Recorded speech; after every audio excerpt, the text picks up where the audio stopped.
Senior صحافی اور تجزیہ کار جاوید چودھری کے مطابق ہمیں کہانی کو آگے بڑھانے سے قبل ایک اور حقیقت بھی جاننا ہوگی۔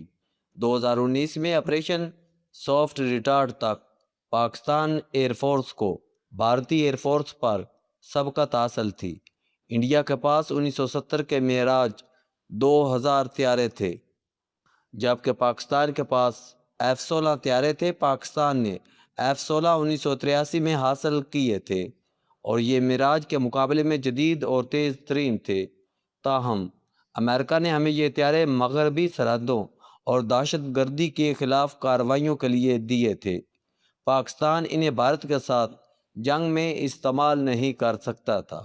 اس ضمن میں پاکستان اور امریکہ کے درمیان 2006 میں اینڈ یوز مانیٹرنگ ایگریمنٹ ہوا، جس کے بعد بھارت F-16 طیاروں کے خطرے سے آزاد ہو گیا۔ لیکن 27 فروری 2019 کو بے عزتی اور ونگ کمانڈر ابھی نندن کی گرفتاری کے بعد انڈیا کو پاکستانی ایئر فورس کی مہارت کا اندازہ ہو گیا اور اس نے اپنی فضائیہ کو جنگی پیمانے پر اپ گریڈ کرنے کا فیصلہ کیا۔ نریندر مودی نے 2015 میں فرانس سے رافیل طیارے خریدنے کا اعلان کیا تھا۔ بھارت نے 2016 میں ایگریمنٹ بھی کر لیا، لیکن بھارت میں اسے ایک مہنگی اور غیر ضروری ڈیل قرار دیا جا رہا تھا۔ 2019 میں پاکستان سے مار کھانے کے بعد انڈیا کو رافیل طیاروں کی اہمیت کا اندازہ ہو گیا، لہذا اس نے دن رات ایک کر کے جولائی 2020 میں فرانس سے 5 رافیل طیارے منگوا لیے۔ 2023 میں ان طیاروں کی کل تعداد 36 ہو گئی۔ یہ طیارے 2 ایئر بیسز پر رکھے گئے۔ امبالہ ایئر فورس اسٹیشن یہ ہریانہ کے قریب واقع ہے اور بھارت کا قدیم اور اہم ترین اسٹیشن ہے۔ یا انڈیا کا 17 اسکواڈرن ہے، جسے یہ گولڈن ایرو بھی کہتے ہیں۔ دوسرا اسٹیشن مغربی بنگال میں بھوٹان کی سرحد پر ہاسی مارا ہے، وہاں 101 اسکواڈرن ہے، یہ اسے فلکنز بھی کہتے ہیں۔ انڈیا نے رافیل طیارے ان دونوں اسٹیشنز پر اپنے ماہر ترین پائلٹس کے حوالے کر دیے اور انہوں نے ٹریننگ شروع کر دی۔ بھارت نے جب 2016 میں رافیل طیاروں کی پہلی ڈیل کی تو پاکستان نے بھی اس وقت نئے طیارے خریدنے کا فیصلہ کیا، لیکن ملک کے معاشی حالات نے اجازت نہیں دی اور یوں یہ عمل رک گیا۔ لیکن 2020 میں جب بھارت کو پہلے 5 رافیل مل گئے تو پاکستان کو نریندر مودی کے عزم کا اندازہ ہو گیا اور اس نے بھی ایئر فورس کو اپ گریڈ کرنے کا فیصلہ کیا۔ مجاہد انور اس وقت ایئر چیف تھے۔ چین سے J-10 جہاز خریدنے کا آئیڈیا ان کا تھا۔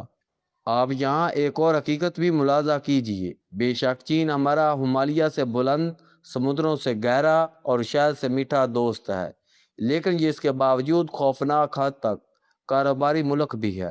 چینی اپنے معاشی مفادات پر تمام تعلقات قربان کر دیتے ہیں، لہذا چین کی کمپنیوں نے J-10 کے لیے وہ سارے کاروباری حربے استعمال کیے جو دنیا بھر کے بزنس مین کرتے ہیں، یہاں تک کہ یہ ڈیل چینی صدر کی مدد سے میچور ہوئی۔ چین میں صدر کو خدائی اختیارات حاصل ہیں۔ یہ بیک وقت صدر کمیونسٹ پارٹی کی سینٹرل کمیٹی کا سیکرٹری جنرل اور چینی افواج کا سربراہ ہوتا ہے۔ یہ 3 الگ الگ پاور سینٹر ہیں۔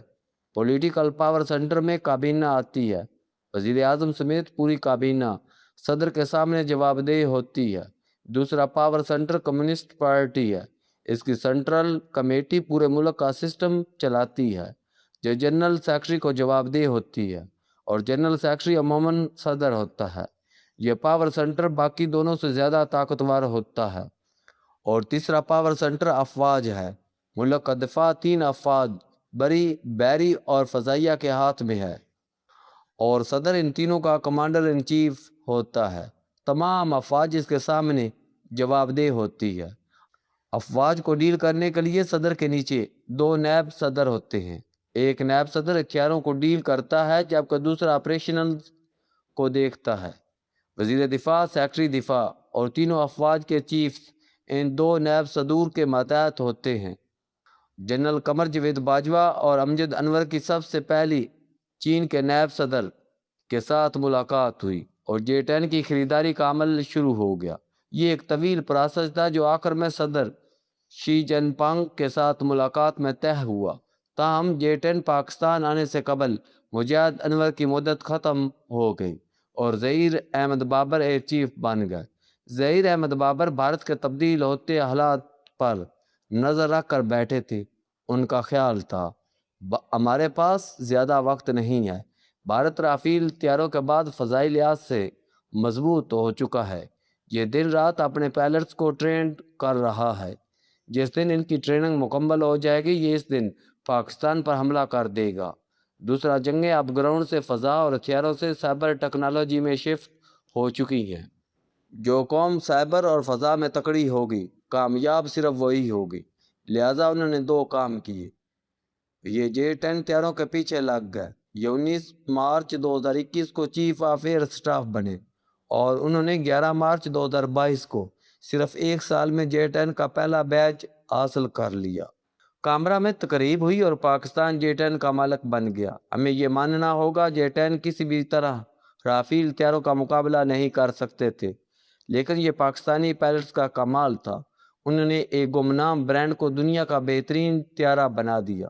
ظہیر احمد بابر نے اس کے بعد پائلٹ سلیکٹ کیے اور انہیں دن رات پریکٹس اور ٹریننگ پر لگا دیا۔ پائلٹس کی غیر ضروری چھٹیوں پر پابندی لگا دی گئی۔ ان کا صرف ایک کام تھا، ٹریننگ اور آرام کے بعد پھر training. Air chief marshal Zaheer Ahmed Babar کا دوسرا کمال سائبر یونٹ تھے۔ انہوں نے اسلام آباد کے اولڈ ایئرپورٹ پر ہاؤسنگ سوسائٹی بنانے کی بجائے ناصب بنایا، پورے پاکستان سے ٹیلنٹ جمع کیا اور انہیں سائبر سیکورٹی اور سائبر وار پر لگا دیا۔ یہ انتہائی مہنگا پروجیکٹ تھا جبکہ پاکستان اور ایئر فورس دونوں کے خزانے خالی تھے۔ ایئر چیف نے یہ اخراجات پورے کرنے کے لیے ایئر فورس کے تمام اخراجات پر کٹ لگا دیا، فنکشن ختم کر دیے یا سادہ کر دیے گئے، ہاؤسنگ کالونیاں اور بیرکس کی تعمیر بند کر دی، گلف کورس کے میچ اور فنڈز بند کر دیے، انٹرٹینمنٹ کے بجٹ زیرو کر دیے اور بیرونی دورے اور غیر ضروری ایکسرسائز پر پابندی لگا دی اور ساری رقم سائبر ٹیکنالوجی اور ٹریننگز پر خرچ کرنے لگے۔ ایئر فورس اپنے نئے چیف کی کنجوسی اور کھپت پر حیران اور پریشان تھی، لیکن یہ شخص آنے والے وقت کو بھانپ گیا تھا۔ یہ جانتا تھا ہم نے اگر عقل سے کام نہ لیا تو ہم بھارت کی متحد قوم بن کر رہ جائیں گے۔ لہٰذا یہ دن رات فوکس ہو کر آنے والے وقت کی پیش بندی کرتے رہے۔ ہم اگر آج پیچھے مڑ کر دیکھیں تو ہمیں اس نتیجے پر پہنچنے میں دیر نہیں لگے گی۔ پاکستان کے خلاف ایک بین الاقوامی سازش تیار تھی۔ اس سازش کے تحت ملک میں ایک طرف افراتفری، سیاسی پولرائزیشن اور عدم استحکام پیدا کیا گیا، دوسری طرف ملک میں دہشت گردی پھیلائی گئی، تیسری طرف پاکستان کو عالمی سطح پر اکیلا کر دیا گیا اور چوتھی طرف اسے IMF کے شکنجے میں دے دیا گیا۔ آپ کسی دن ٹھنڈے دل و دماغ سے 2013 سے 2023 تک کا تجزیہ کریں تو آپ کو نتیجے پر پہنچنے دیر نہیں لگے گی۔ یہ پاکستان کا مشکل ترین دور تھا۔ تاریخ بتاتی ہے آپ اگر کسی ملک کو تباہ کرنا چاہتے ہیں تو آپ نالائق، ناتجربہ کار اور جذباتی لیکن پاپولر لوگوں کو اس کا حکمران بنا دیں، وہ ملک دنوں میں تباہ ہو جائے گا۔ پاکستان کے ساتھ بھی یہی ہوا۔ یہاں ایک پاپولر کرٹ کو حکومت دے دی گئی اور اس نے ملک کی قبر کھود دی۔ آپ 2022 میں واپس جا کر دیکھ لیں، آپ کو یقین آ جائے گا وہ ایک سازش تھی اور اس سازش کے لیے عوام کو باقاعدہ ذہن سازی کی گئی۔ نتیجہ سامنے تھا، ملک میں 2022 اور 2023 میں ہنگامے شروع ہو گئے، سڑکیں بند اور تجارتی سرگرمیاں ماند پڑ گئی، سیاسی ورکرز ایک دوسرے سے دست و گریباں تھے، نئے آرمی چیف کی تعیناتی بھی متنازع ہو چکی تھی۔ 9 مئی 2023 کو پاکستان کی تاریخ میں پہلی بار چھاؤنیوں اور دفاعی تنصیبات پر سیاسی ورکرز نے حملے کیے۔ لاہور میں کور کمانڈر کا گھر جلا دیا گیا، ایئر فورس کے سینٹرز اور بیسز پر بھی حملے کیے گئے، لیکن ایئر چیف مارشل ان ہنگاموں پر توجہ دیے بغیر صرف اپنے کام پر فوکس رہے۔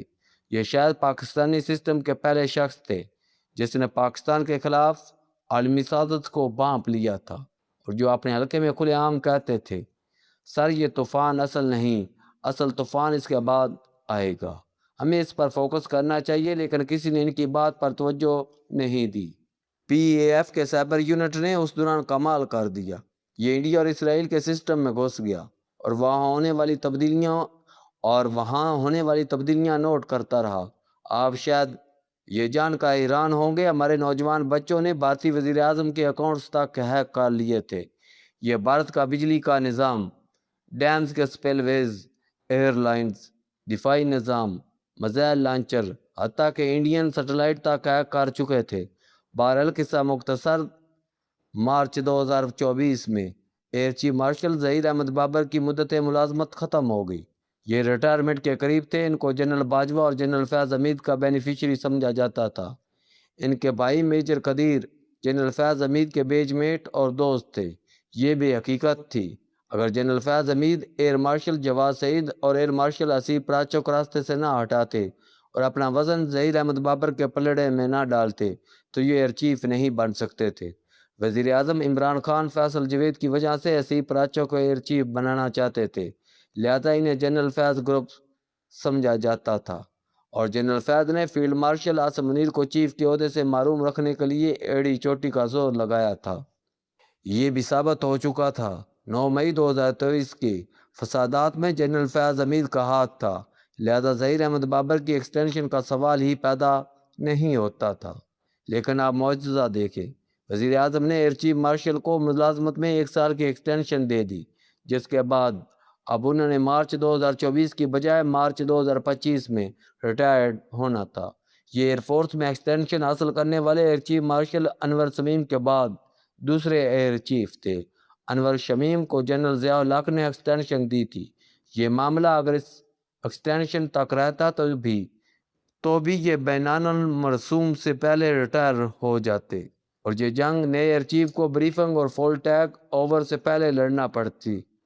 لیکن آپ اللہ کی کرنی دیکھیں، نومبر 2024 میں حکومت نے پریکٹس اینڈ پروسیجر بل کے ذریعے تینوں سروسز چیفز کی مدت ملازمت 3 سال سے 5 سال کر دی، جس کے بعد ظہیر احمد بابر کو مارچ 2026 تک کا وقت مل گیا، اور یوں انہیں بینان مرصوص میں وہ کارنامہ سر انجام دینے کا موقع مل گیا جو مدت تک وار اکیڈمیز میں پڑھایا جاتا رہے گا۔ ہم اب آتے ہیں 2025 کے اپریل اور مئی کے واقعات کی طرف۔